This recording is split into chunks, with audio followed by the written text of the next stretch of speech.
Interview tips, Oh. busting through that promotion at the workplace, negotiating compensation follow-up. Got to get paid. And maybe some more. Today's our first mailbag episode. Hey, people are writing in, man. Yeah, people are writing in. This is episode 22 of Beyond the Cubicle. Grab your pens, your papers, your favorite note-taking app, and let's check out this intro.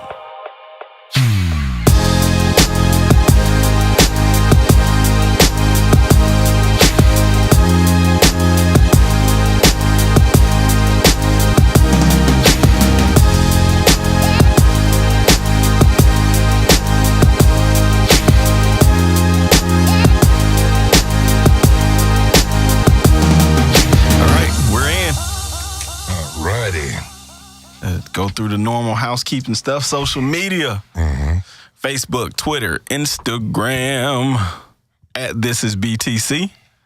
You'll find us there. YouTube. If you're listening to this on the audio feed, head on over to YouTube too and check us out. Kind of see what our mugs look like. Yeah, I did my hair specials just for this. No. But yeah, we released a video version of the podcast every week as well. And if you go to YouTube, be sure to subscribe and smash the like button on the video, and also just share the link with somebody else that may find this information beneficial.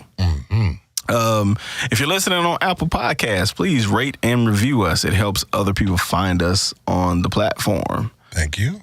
Today is our first mailbag episode, man. We got 3 questions from a couple of different sources. 2 of them come from your personal training website, erickellyseminars.com. Is that right? That's it. Where people were actually watching some other content that we had done prior to the podcast getting started. There's a program called the Dare to Dream, or on the Dare to Dream network.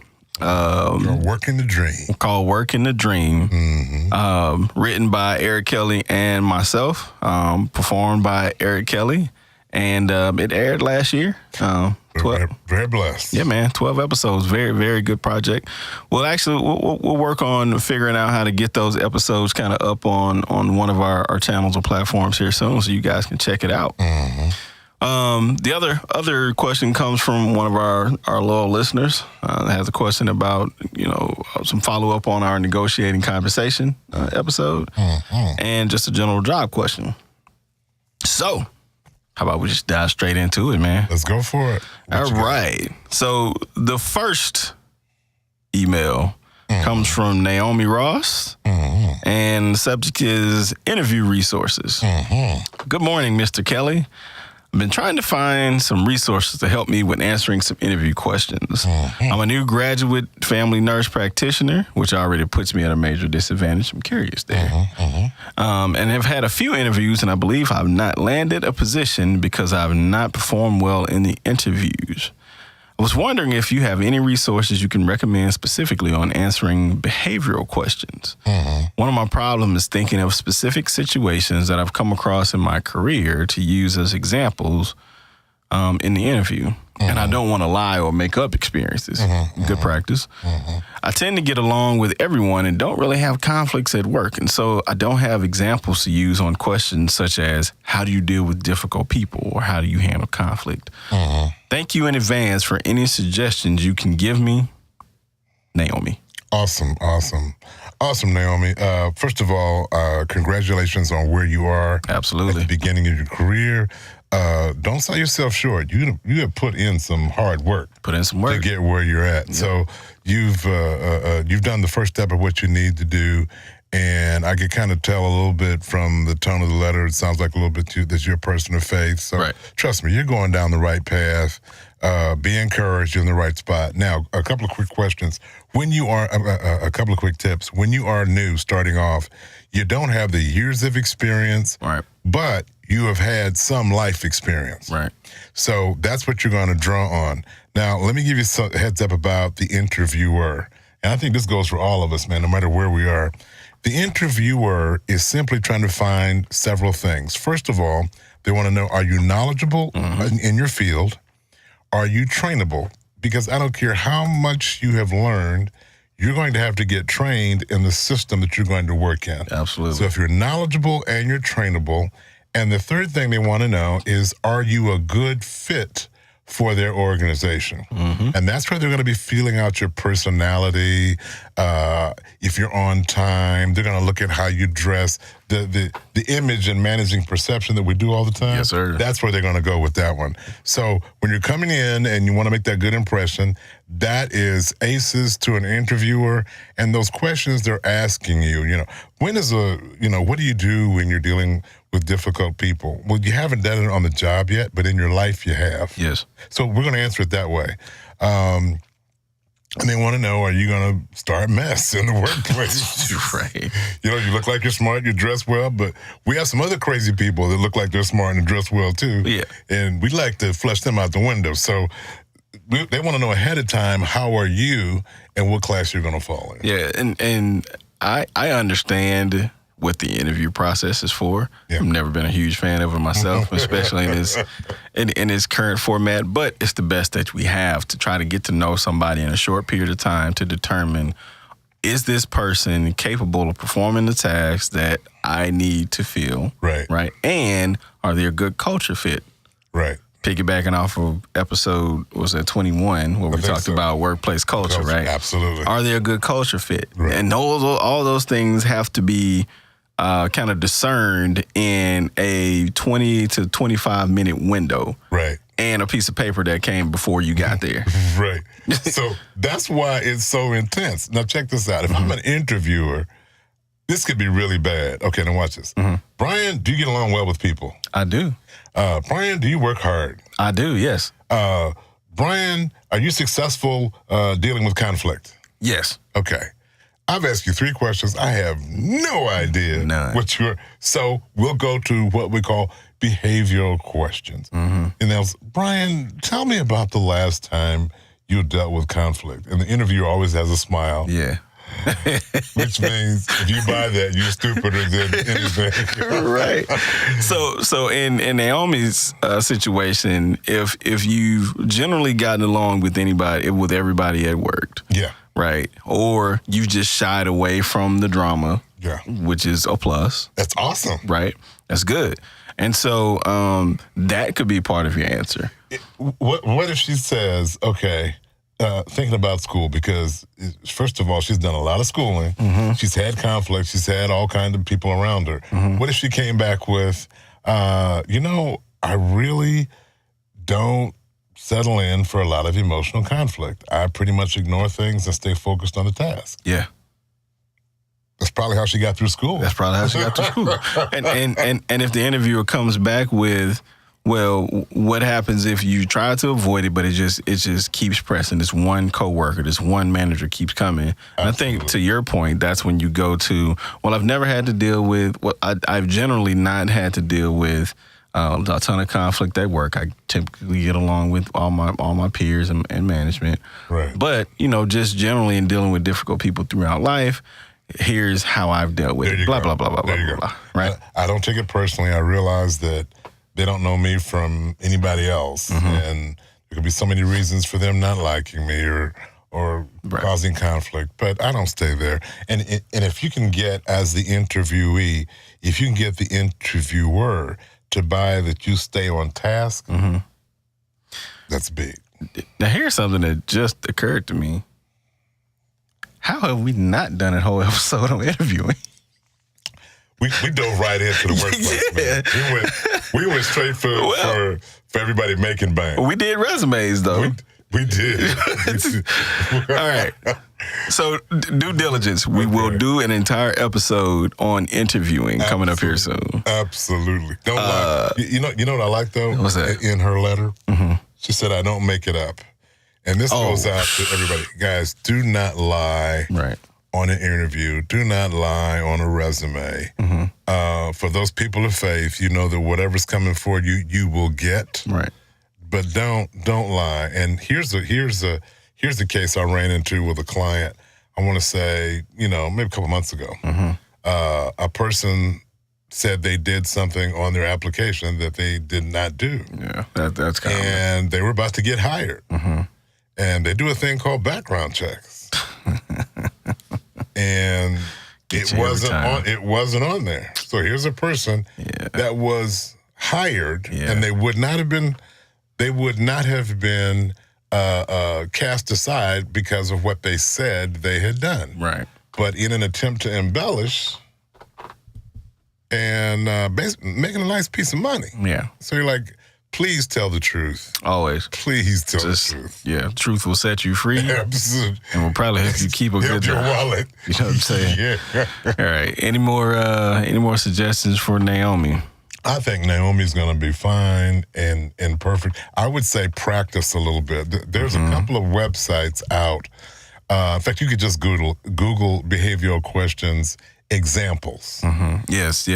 And practice. For instance, if I'm hanging out with you, I'm going to say, Brian, put me through my paces, ask me some of these questions, and what you want to sell to the interviewer. You want to sell the fact that you're thoughtful. Yes. So you don't want to come back immediately. Sometimes the faster you answer, sometimes it signals you just come off the top of your head. Right. Sometimes it's not perceived as too trustworthy. I think we've mentioned this before. Just it's fine in our communication episodes. Yes. It's fine to say, you know what, let me think about that for a couple seconds. Absolutely. You know, and then just kind of move on, you know, and make sure you have a thoughtful answer and then just kind of move on from there. Yeah, I agree with that. And not as long as somebody that we know that remain nameless, because they'll sit there, you ask him a question, and he'll sit there for like, Oh yeah.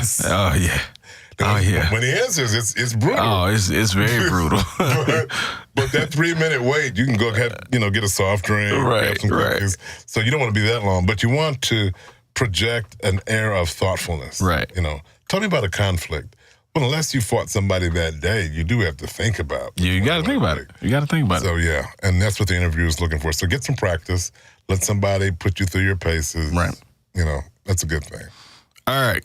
Next message, next note. Okay. This one is from Tanya. Okay. Tanya James, we'll call her. Okay. And her subject is career goals. Got it. Good morning, Mr. Kelly. My name is Tanya. I hope this email finds you well. All right. My issue, stuck and stagnant in the workplace. Happens to lots of people. I've been in the same job for almost 10 years, not for a lack of trying to grow. I've applied to hundreds of positions over the past 6 years. I work in government and have been passed over for promotions many times. I get rave reviews from superiors for professionalism, teamwork, communication skills, technical ability, dependability, ethics, tact, and being teachable, which reflect in performance reviews and always getting raises when it's time. Okay. This is not translated into a promotion, though, but rather just being recognized with words. My superiors see me as ambitious and acknowledge it as well. I haven't ruled out leaving and have been looking fervently in the private sector. I had several professionals look at my resume.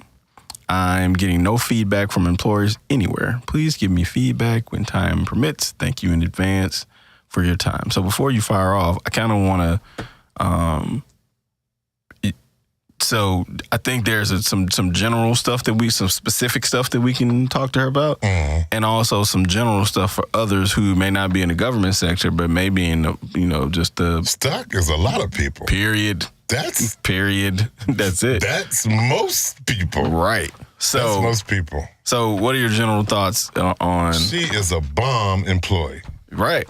She is the bomb. Yeah. She is throwing down. She gets it. She's stable, and nobody would ever bother her for the next 20 years. Right. She is the bomb employee. And the interesting thing is that she's got some ambitions for growth and development. She has mastered her spot. I know people, when they master their spot, they fall off. She doesn't. It sounds like she takes it to excellence. So she's the bomb employee. That's the person everybody should want. Right. Now let's stop and say why people don't get promoted. Yeah. Now, a lot of people don't get promoted, and she's not on that list. They don't get promoted because they're not putting forth the effort. Correct. Okay. She's killing on the job. She's taking, it sounds like she's looking for things for development. Yes. She's out moving around. I mean, that's the person you want to work in your company. Right. So what happens is sometimes very, very good people, this is not fair, And I think we've ruled out fair, but we need to do a whole show on fair. Because ain't nothing fair. Let's let that go. She's a workhorse. Whoever her boss is, she's a workhorse, and she cranks it out. Now, that makes her boss have an easier life. Right.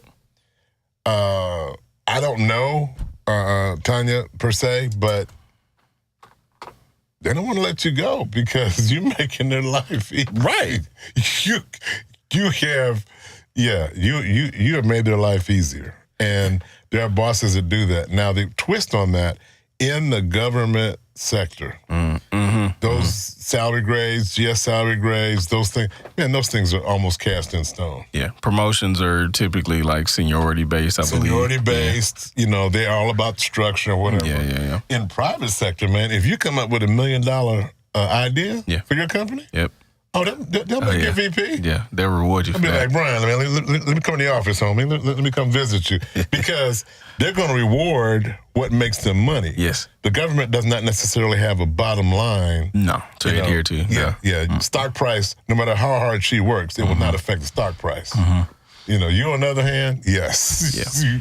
and I think, from the sound of it, just based on this initial email, sounds like, hey, she's a high performing employee. Oh, she's bomb. That's very well respected. Sound like she's taking care of her pies. Yep. She's performing, image, exposure, and spirituality. Because honestly, it's the spirit getting to her right now that's saying, you know what, it's time to change. Yes.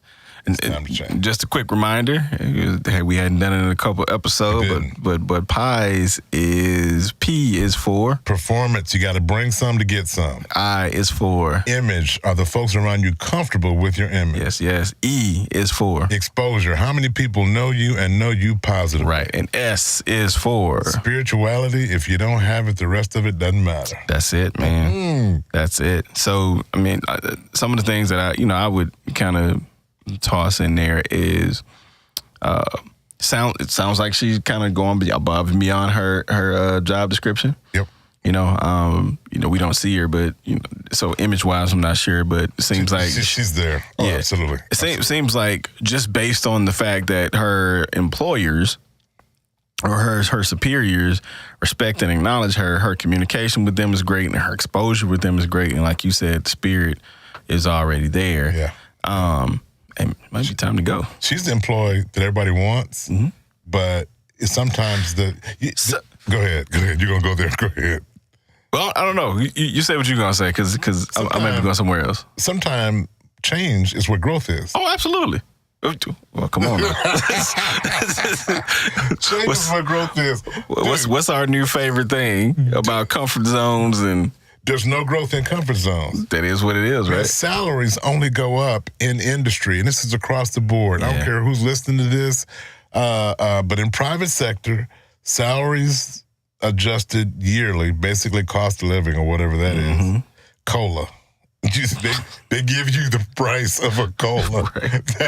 That's your raise. It's not much. 2 to 3%. That's it. Now, the companies are going to register 12, 15, 20% growth in Wall Street. Right. But they're only giving on their salary line, it's only going to be 2 to 3%. Right. So growth happens when you develop your skills, parlay that into something else, and go into another another role in another company. Yeah, and the only thing I was going to say is just based off our last conversation about workplace culture. She seems like someone who would do well that has a culture for development. Oh, absolutely. Right. Because let's be real, not every company has that as a prominent piece of their culture. Right.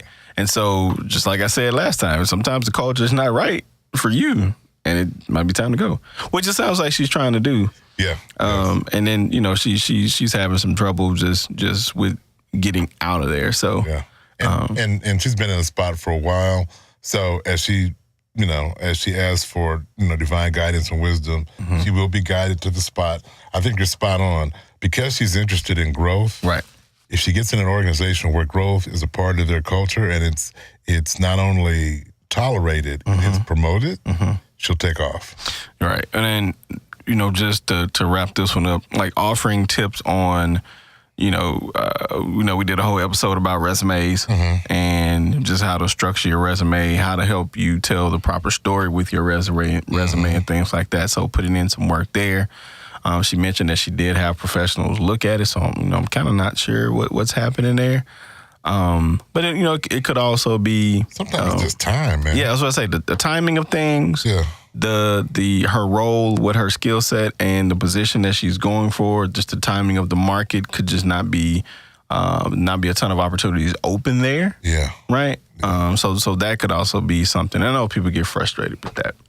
Well, it's time. Yeah. But if she keeps going the way she's going and picks her effort, something will break. Oh, and she'll be so happy. Something will break. She'll be so happy. All right, last mailbag item. And this one is from Karen in Austin. Karen. Right. All right, hi, Beyond the Cubicle. I have a couple of questions for you guys on a possible conundrum. Hold it. Karen is already brilliant. That has too many syllables. So if she's got a conundrum, I just got a problem. But I'm with you, Karen. All right, I listened to your recent episode on negotiating compensation and had a question. All right, I graduated a few months ago and have been doing an internship in my field, and they've offered me a full-time position. Got it. The conversation was informal, and as was the offer, but they just wanted to gauge my interest. So my question is, in my next conversation, how do I handle the compensation question when it comes up? Basically, how do I not be the first to say a number? And what happens if they press me for a number? My second question, it's a two-parter. My second question, I also have an interview on the day my internship wants a response. I enjoyed my internship, but where I have my interview is in line with what I would prefer to be doing in my career. All right. I feel like I should accept the internship job offer because they gave me an opportunity to begin with, and also it seems to be guaranteed. And I don't want to miss out but I don't want to miss out on potentially doing something I would enjoy better. How do I handle this? All right. you got two or three things in there. Oh, at the same time that we could probably pull episodes from. That's. But let's tackle the first one. Okay, the first one is, how do I not be the first one to say a number when the compensation conversation comes up? Okay, now let me ask you, from what you wrote, was that a government job or private sector? Because I know this person, government. Okay, if it's a government job, you do not have to. Let me say it like this: whatever that role is, it's pretty much cast in stone on their little GS schedule. Yeah. It's pretty much cast in stone. I believe that you can Google and get an idea of what it is, but I don't know if there's a list that's automatically printed per role. Right. And so it just depends on where that role is slotted. Yeah. Now, it's perfectly okay to say, hey, wherever that falls in line in the salary grade, wherever that is, I'm comfortable with that. They're looking to see, here's what they're looking for. They're looking to see, did you make so much money before you got here that you're going to be dissatisfied and a little troublemaker once you get here? Right. Yeah. That's all they're looking for. Because if you made $1 million and you were good and you were okay with making, $37,000. Yes, bro. Then something wrong with you. Something right. Yeah, they want to know which law enforcement agency you're running from at this time. So that's what they're looking for. They're looking to see, how upset are you at taking this salary. So that's what they're fishing for. So a typical conversation, whether if it's an industry job or whatever, right? Right. It'd be, you're in the middle of the conversation and they throw out the question. So in terms of compensation, like what are you thinking? And your typical response is market. Right. Whatever the market will hold. Now, you never walked in there without looking at payscale.com and salary.com. I mean, there's 4 or 5 of them out there. Google what salaries make. Yep. The typical rule is the bigger the company, the more that role will pay. So if you're a supervisor, entry-level supervisor at a company that makes $1 million a year, you're going to make less money than an entry-level supervisor at a company that makes $200 million a year. Right. Because that's just the way the ball bounces. Right. But the market rate, whatever you get on that salarypayscale.com, kind of look at what the midpoint is, and that'll give you an idea. If they try and back you into a number, give them a higher number and let them bring it down. Yep.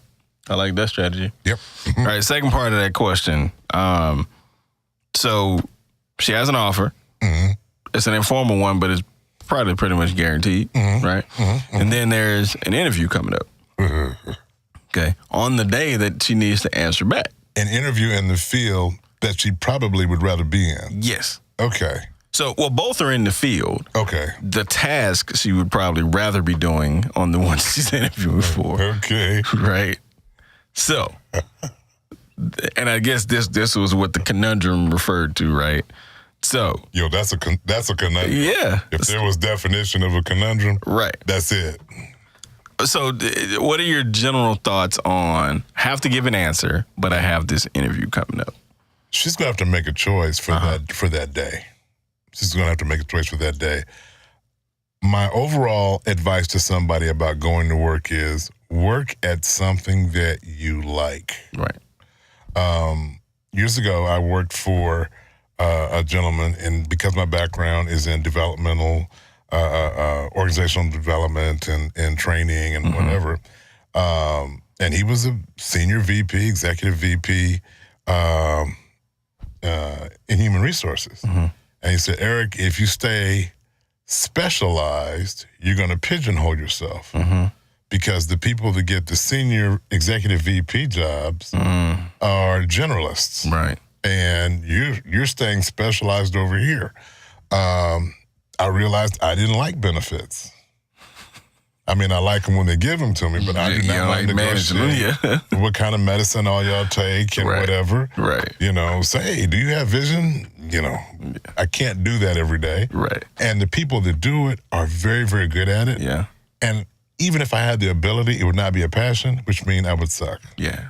Gotcha. I love people. I love development. I love teaching. I love organizations, guiding them to where they want to go. Man, I get off on that. So I paid the price. Now, I did get a chance to be a vice president, but I was a vice president in my field. Gotcha. In the organizational development field.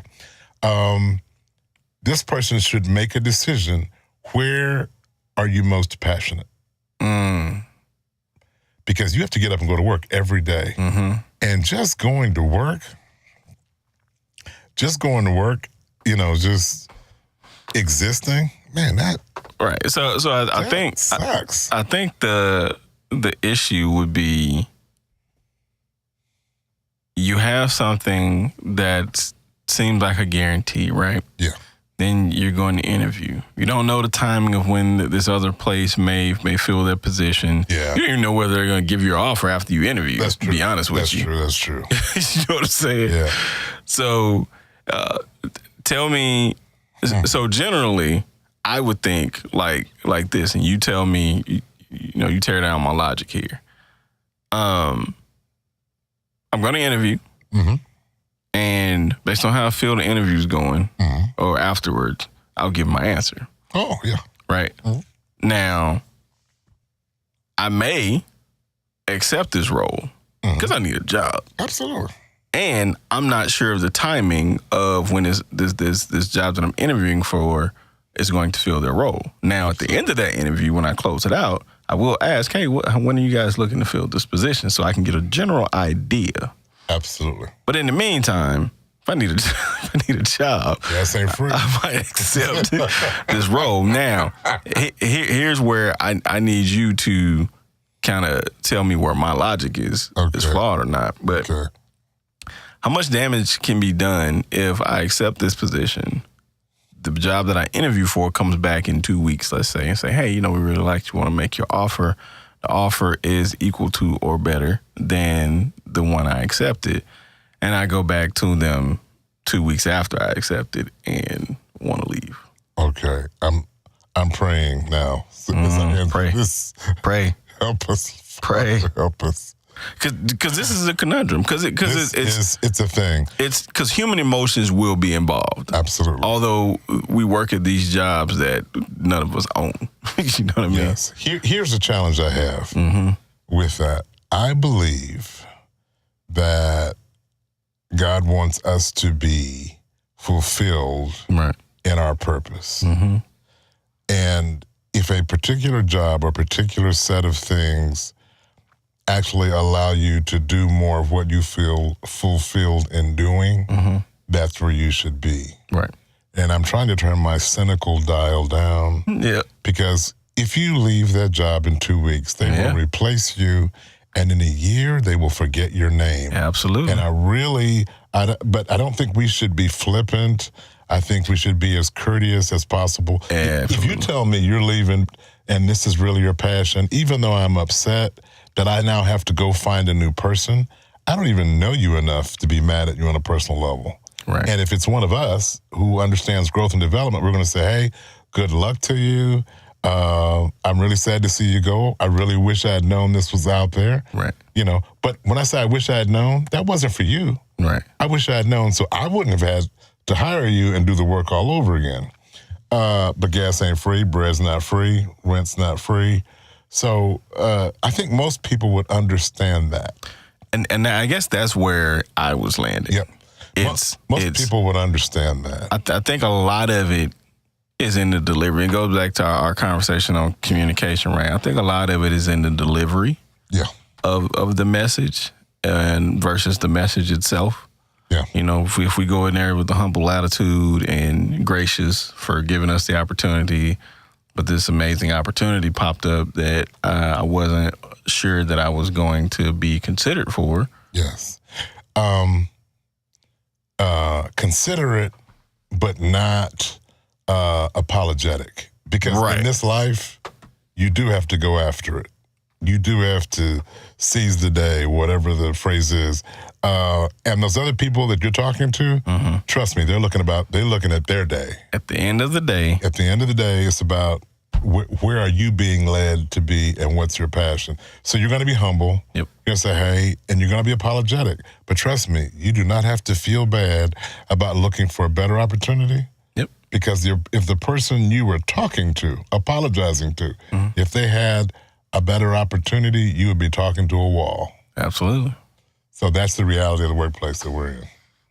Man, this was a pretty good. I didn't even think we were going to get that much out of. You got to keep the mailbag out going. of the mailbag, man. Yeah. Thank you to everyone that submitted questions and advice, solicited advice from Eric, and also from the show.